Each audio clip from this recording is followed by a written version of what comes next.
Oi, gente, boa noite, tudo bem com vocês? Eu desejo que sim, que todos vocês estejam muito bem, viu? E com saúde. Hoje é dia 23 de março de 2022 e esse é o vídeo 23.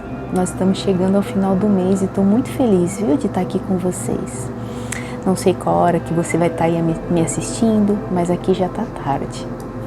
É o horário que eu me concentro, é o horário que eu consigo... enfim, que eu tenho mais inspiração.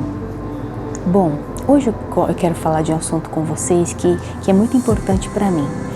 Durante o meu dia, nas adversidades que acontecem, indiretamente comigo, eu estou sempre buscando Deus, compreender Deus, porque isso é muito importante para mim, sabe? Então, quando acontece alguma coisa ruim com alguém, um acidente, seja lá o que for, eu estou sempre tentando compreender Deus naquela situação. Porque a partir do momento que eu aprendi os atributos de Deus, que Ele é soberanamente bom, que Ele é justo, que Ele não erra, que Ele não dorme, que Ele não pisca, que Ele não brinca de sorte e azar e que tudo está sempre certo. Então eu tento encontrar nas adversidades as respostas para minhas perguntas. Eu tento encontrar Deus e os propósitos de Deus ali. E nós estamos com alguns familiares com problemas sérios de saúde e eu estou muito reflexiva esses dias, sabe, pensando nisso.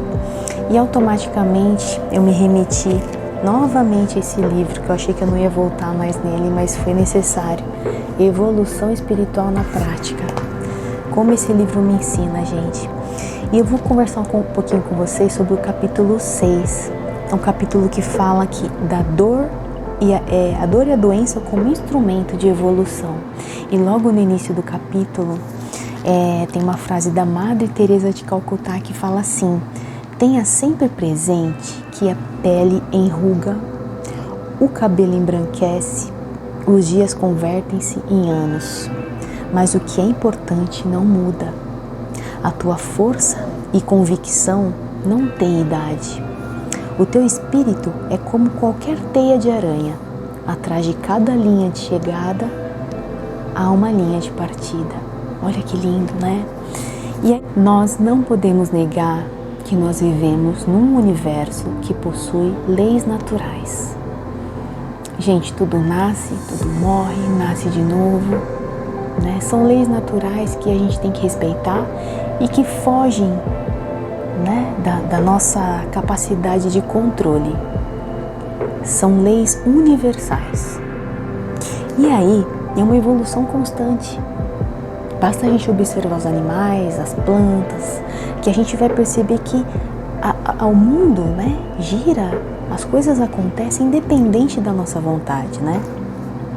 E para isso, para a gente fazer essa observação, a gente não precisa acreditar em Deus, não precisa ter uma religião, não precisa ter fé, não precisa nada disso.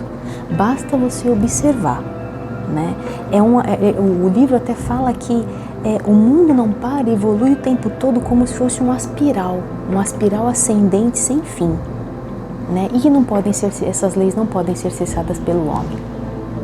E daí, o indivíduo conectado, esperto, ciente, né, do seu propósito aqui, sabe, que busca essa evolução, que curioso, que busca respostas. Então, esse indivíduo conectado, que não acredita no acaso, sabe, que reflete, ele nada a favor da maré, certo? Aí o indivíduo disperso, aquele que nem pensa em nada, o que eu estou fazendo aqui? Só vive a vida, aproveita os prazeres, né, que a vida traz. Ele não tem uma compreensão nem da finalidade da vida, nunca parou nem para pensar. Aí a gente fica pensando, será que tudo bem? O universo reage igual para o indivíduo conectado, para esse desconectado? E o livro demonstra que não.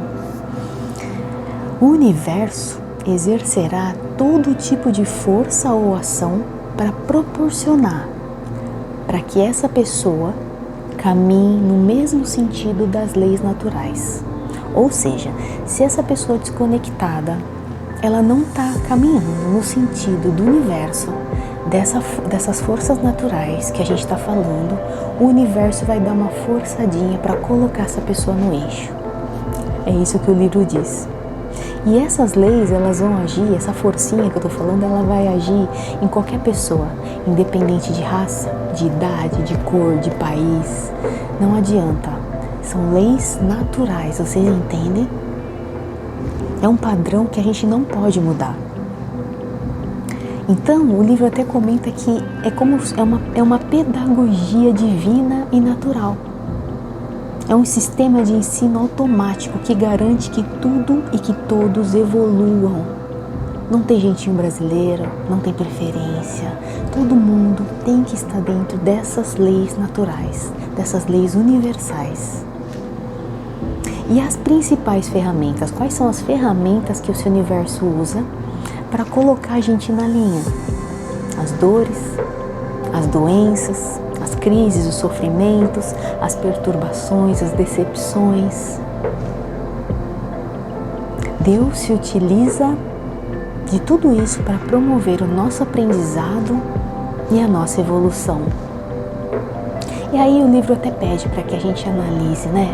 Aquela crise amorosa que a gente teve lá atrás, aquela crise financeira, aquela dor aguda, aquele sofrimento, né, que alguém tenha passado. E aí a gente olha para trás e agora que já passou, a gente fala, poxa vida, quantas coisas boas eu tirei dessa experiência, depois que a dor passou, né?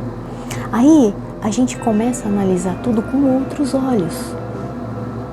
E mesmo que tenhamos sofrido com todos esses fatos, né, traumáticos, a gente vai conseguir se convencer de que houveram inúmeros aprendizados, né? Só que tudo isso, com esses aprendizados e a gente consentindo, poxa, aprendi, a gente chega a uma conclusão de que nós ainda necessitamos da dor para evoluir. A dor literalmente nos tira da zona de conforto. E a lei da evolução, na realidade, ela não quer que a gente sofra. Ela quer que a gente evolua. E cabe a cada um escolher o caminho que quer seguir. Tem os caminhos mais fáceis e os caminhos mais difíceis, né? E aí, o livro até fala, boa dica é correr na frente e não esperar ser cobrado. Facilita as coisas, dói menos. E aí, será que a gente pode aprender sem a dor? Será? Sim, o livro diz que sim. Como que a gente pode aprender, né, sem a dor? A partir do momento que a gente tem consciência e respeito por essas leis naturais. Sabe aquele cidadão desperto que a gente comentou? A partir do momento que você tem consciência que existem leis naturais, sabe, que você tira o seu ego da frente e você reconhece que existem leis naturais que regem o universo. E a partir do momento que você busca conhecer os seus mecanismos, né, e se ajustar a esses mecanismos, nós nos tornamos bons alunos desse planeta Terra, que é uma escola. Quando qualquer fato indesejado acontece nas nossas vidas, ele nos avisa que nós estamos em desalinhamento com o universo. Que a nossa vibração, ela está diferente da vibração que deveria ser. Indica que a nossa vontade está desalinhada com a vontade de Deus. Olha isso, gente, que interessante, né? Aí o livro até comenta que a dor, a doença são como flechas dos anjos, porque elas esclarecem os nossos erros, nos avisam da necessidade de mudança, seja de conduta, seja de pensamento. Então a gente começa a se olhar por esse ângulo, a gente começa a ver tudo isso como professores, né? Eles colocam aqui flechas dos anjos, mas a gente percebe que realmente são instrumentos, né, educativos para a gente. E a consciência, então, dessa necessidade de busca pela evolução espiritual é o melhor caminho, né, para a gente fugir, para a gente eliminar essa traumática pedagogia da dor como instrumento de evolução. Então, quanto mais a gente tiver, consciência, menos a gente vai sofrer. É exatamente isso que o livro está falando. E aí o livro comenta que essa força, né, que nos anima, é um sopro de vida. É uma energia que habita os nossos corpos, que nos dá vida, movimento, força, ação. Sem essa energia que vem do universo, a gente não vive. O nosso corpo sozinho, sem essa energia, ele não vive, ele está morto, né? Então o livro chama assim de força de vida, né? Ele até comenta que um equipamento elétrico só funciona se ligado na tomada. Um ser vivo só pode ser assim considerado vivo se ele estiver recebendo essa força de vida. A partir do momento que essa força de vida para, a gente morre. Se você existe, o simples fato de você existir, essa força de vida ela vai fluir em você, né? E ele explica um pouquinho como que essa força de vida é uma energia sutil, leve, invisível, emanada pelo universo em frequências muito elevadas. Ou seja, é uma energia muito alta que a gente recebe do universo. Porém, né, ele até comenta aqui que se a gente quer definir inclusive Deus, né, a gente vive buscando definições para Deus, a gente poderia definir que Deus é a força que nos dá a vida. Olha que lindo, né? Então está falando que essa energia, por ser sutil, forte, intensa, mais leve, né? Quando essa força, ela se aproxima da Terra e dos homens, o que acontece? Essa força torna-se um pouquinho mais densa, um pouquinho mais pesada. E daí, a fim de encontrar, né, compatibilidade com a gente. Afinal de contas, estamos aqui nesse planeta, né? Temos esse corpo pesado, enfim, nossa frequência não é legal. Eu sempre falo que somos como antenas de rádio. A gente vive, né, em sintonia errada, sabe, gente? Então, quando essa força sutil, leve, que o universo nos proporciona, entra em contato com a gente, né? Ela se amolda, ela entra em sintonia, se ajusta na sintonia perfeita para alimentar a nossa vida e os nossos corpos, a nossa mente. Então pensa assim, é uma coisa muito boa, mas para ela encontrar e fazer sentido para a gente também tem que estar bem. A gente tem que estar numa vibração boa, vocês entendem? Esse é a mensagem que o livro traz, né? E existem vários agentes capazes de modificar, então, essa força de vida. Ou seja, quando ela encontra com a gente, o que impede ela de vir leve, clara, forte? São os nossos pensamentos e os nossos sentimentos. Os nossos equívocos, as nossas emoções densas, nossos desejos primitivos, impedem a passagem desse fluxo, dessa força de vida que chega até nós. Em outras palavras, as nossas emoções, nossos pensamentos confusos barram a absorção dessa força de vida. É como se a gente criasse realmente barreiras para ela entrar em contato com a gente, né? E por que a gente fica doente? Já dá pra gente ter uma ideia. Por que será que a gente adoece? Porque nós geramos pensamentos, nós geramos emoções que densificam a nossa áurea, impedindo que essa energia de vida nos abasteça. A gente cria, um bloqueio. Essa força que Deus nos manda, a gente bloqueia a ponto dela não conseguir atuar no nosso corpo. Somos nós que modificamos o nosso combustível. Se estamos ficando doentes, o livro diz, é porque bloqueamos a nossa energia vital. Olha isso, gente. A lição que uma doença traz é sempre a mesma. Os recados são sempre iguais. Mude os pensamentos, mude as suas emoções. Os pensamentos e emoções elevados têm a capacidade de limpar e sutilizar essas energias, proporcionando livre trânsito de força de vida através de nós. Então, a gente manter um pensamento elevado, uma boa energia, é como se a gente limpasse esse campo em volta da gente para que essa energia, esse sopro de vida, ele consiga nos purificar. Entendem? Daí a importância, então, gente, da oração, da meditação, do equilíbrio emocional, do controle mental e da gente buscar, então, práticas para que a gente consiga se manter assim, né, numa boa sintonia. E o nosso maior desafio nessa vida é esse controle, é o equilíbrio dessas nossas emoções, para que a gente não tenha esse bloqueio que a gente mesmo cria. A verdadeira evolução espiritual acontece quando nós aprendemos a equilibrar os nossos pensamentos e as nossas emoções.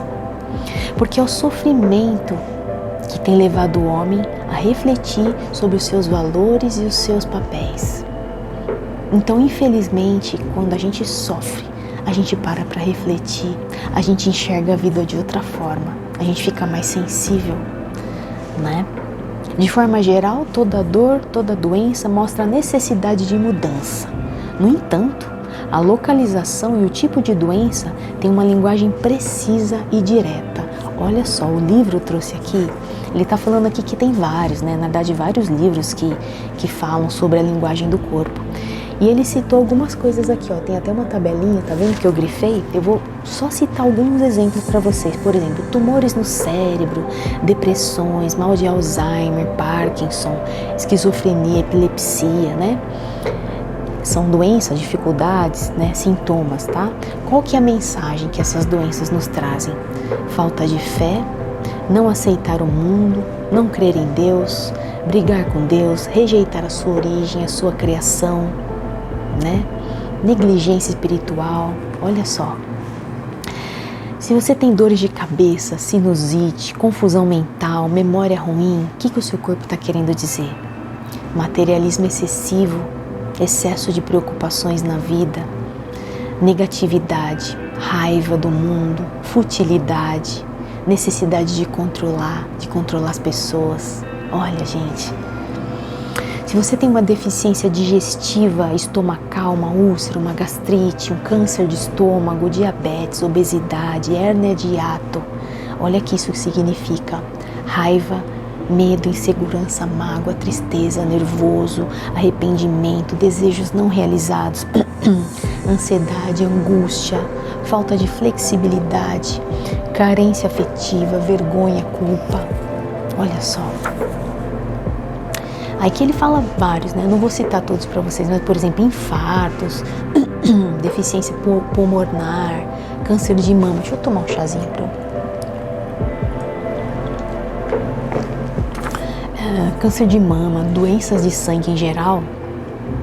Isso significa sentimentos reprimidos, tristeza, falta de entusiasmo pela vida, materialismo excessivo, falta de compreensão. Nossa, gente, acho que tudo a ver. Eu lembrei muito da minha mãe. Quando minha mãe foi embora, ela estava muito triste, muito cansada. Estava exatamente assim, triste. Então, quando a gente tem essa visão que as doenças sempre elas querem nos dizer alguma coisa, né? A gente consegue perceber a importância de cultivar um estilo de vida voltado para o equilíbrio e para a paz interior. Os remédios, as cirurgias, tudo isso funciona, né? São importantes, salvam vidas. Porém, eles não têm a capacidade de tocar na alma, onde reside a cura profunda. E não é que seja uma competição entre a ciência, né? E os remédios, a cirurgia da medicina e como é que fala? Essa parte da alma, né? Na realidade, as duas coisas, essa cura da alma e do físico, elas têm que andar juntas, ok? Elas têm a mesma importância. Enquanto necessitarmos da pedagogia da dor, do sofrimento para o nosso aprendizado, precisaremos ficar de olhos bem abertos para qualquer tipo de ocorrência em nossas vidas, ou seja, enquanto for necessária a dor para que a gente possa aprender, o bom é a gente ficar esperto. Aí, ficar esperto e nos tornarmos bons alunos. Por quê? Porque você está sempre na frente. Sabe? Você consegue se pegar. Poxa, eu tô fazendo tal coisa. É melhor eu parar porque vai me causar tal problema. Ah, tô muito nervosa, tô muito tensa, tô muito... cuidado, porque e provavelmente eu fique com uma gastrite. Então a gente passa a ficar esperto. E aí aqui tem umas perguntas, né? Toda doença pode ser curada, será? O livro fala assim, que a cura energética sempre é possível. A gente percebe aí, né? Para quem acredita, tem muitas curas espirituais, que são curas energéticas, né? Contudo, o livro esclarece que, em muitos casos, a doença física já se alastrou muito pelo corpo, desenvolvendo grandes complicações que não tem jeito mais. Porém, não é perdido. Ou seja, não é porque você tá, sabe, sua vida tá super, sua saúde super complicada, enfim, que você fala, não preciso aprender mais nada, não preciso mudar mais nada, dane-se, já foi.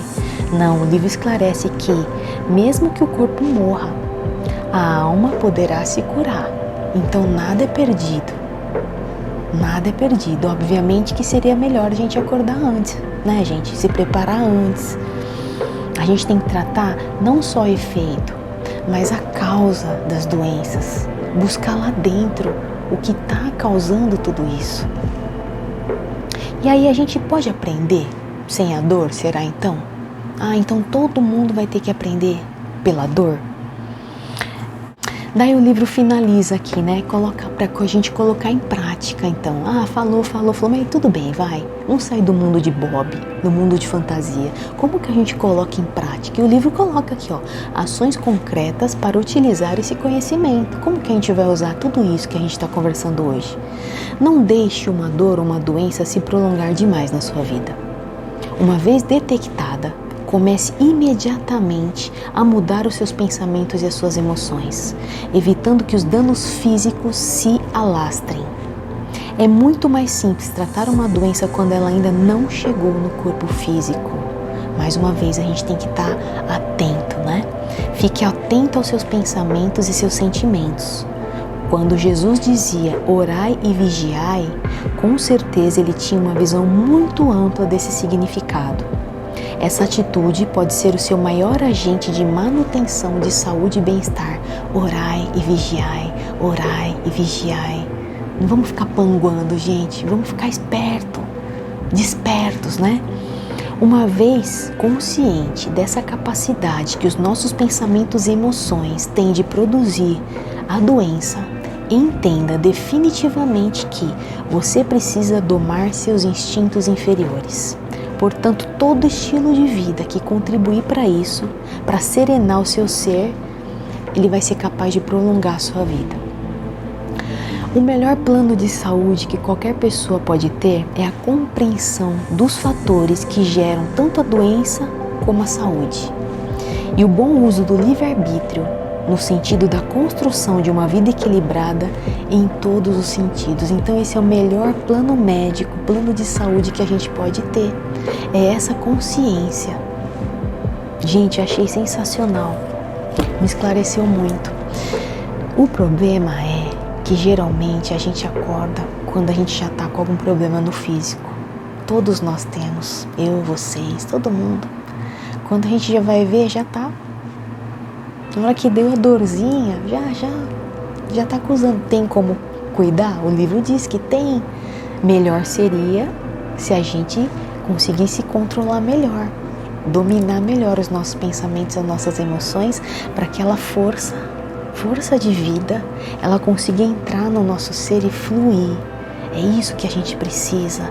Então, eu vou finalizar esse vídeo hoje e eu sempre digo que tudo que eu tô falando aqui não é para vocês só não, viu? É para mim principalmente, porque a partir do momento que eu pego esse livro, eu tô lendo, eu tô tendo que entender para poder estar conversando com vocês. Então, isso primeiramente é para mim. A gente tem que orar e vigiar. Vamos ser bons alunos da vida, para que esse sopro de vida, essa força de vida consiga fluir e trazer muita saúde, muito bem-estar para todos nós. Um grande beijo, gente. Até amanhã. Espero que vocês tenham gostado das reflexões de hoje, viu? Beijinhos. Boa noite.